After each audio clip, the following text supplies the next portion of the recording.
Overnight, Mafia: The Family Portrait.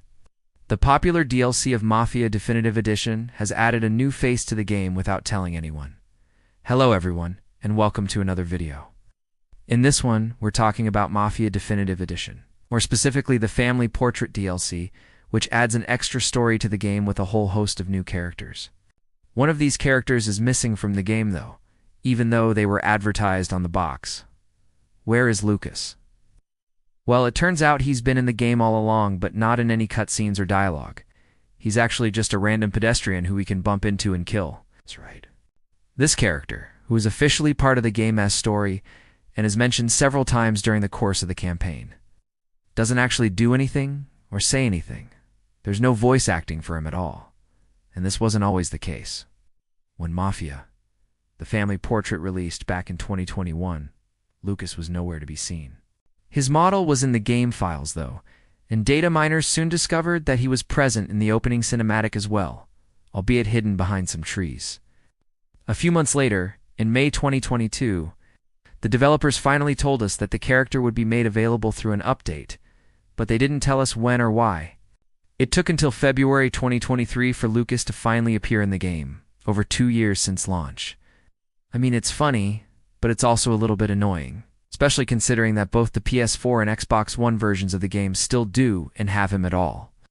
Now, it isn't like the game is missing any other characters as far as I'm aware, so it's not a huge deal. And it's not like he's needed to progress the story either.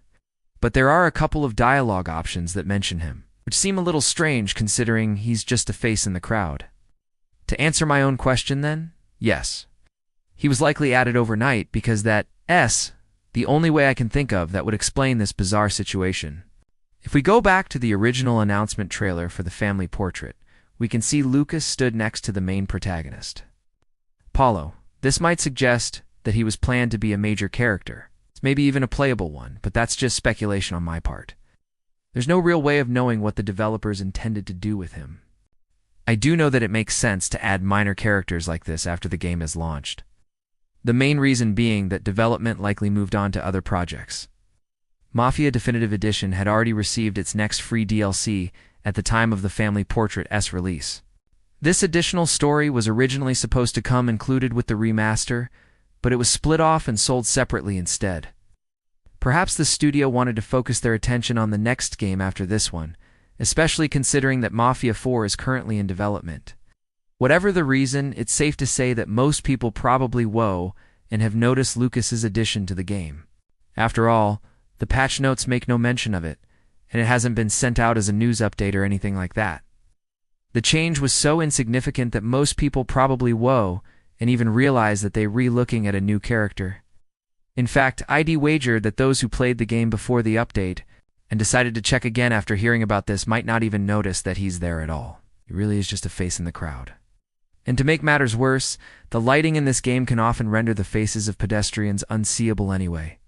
You could argue that this makes his inclusion pointless as a character. But I'd argue that every single character in the game is technically pointless in the grand scheme of things. None of them matter in the slightest. They have no impact on the story whatsoever, and they serve no purpose other than to populate the city. Still, it's nice to see that the developers haven't forgotten about the game entirely. Updates like this one don't happen very often, especially not ones that add new content. But here we are. Now this isn't necessarily a bad thing, but it is a little strange. We now have a complete cast of characters, yet none of them seem to do anything except for maybe move the story forward in a minor way or two. It's almost like the developers wanted to make a visual novel, but then decided to base it around one of the most complex and expansive cities ever created for a Mafia game. What could have been a simple point-and-click adventure, where your choices determined the outcome, has turned into a sprawling action game where your choices determine the outcome. Now, I'm not saying that's a bad thing. I love the Mafia games. But when we talk about the characters, it is worth remembering that apart from the main protagonists in each game, none of them truly matter. In Mafia: The City of Lost Heaven, only 2 characters carry across to the next game. In Mafia 2, only 1 character carries across to the next game. And in Mafia 3, well, we don't see any returning characters at all. What I'm trying to say is that if you want to play Mafia for its story and characters, you might be playing the wrong game. The focus is definitely more on the action, albeit action that takes place within a compelling open world full of immersive detail. I guess the best way to sum up my thoughts on this little update is by saying that it's nice to see the developers still working on the game. But I wish they'd added something more substantial. Lukesk might be a major character according to the credits, but he's just a minor inconvenience. When it comes to actually playing the game, I'm sure he'll become a major inconvenience in due time though, especially when you start bumping into him while trying to complete certain missions. Rest assured I will run him over as soon as I can.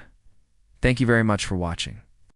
Let me know your thoughts on this down below. Leave a like if you enjoyed it, leave a dislike if you didn't. Subscribe if you haven't done so already. And hopefully I'll see all of you in the next one.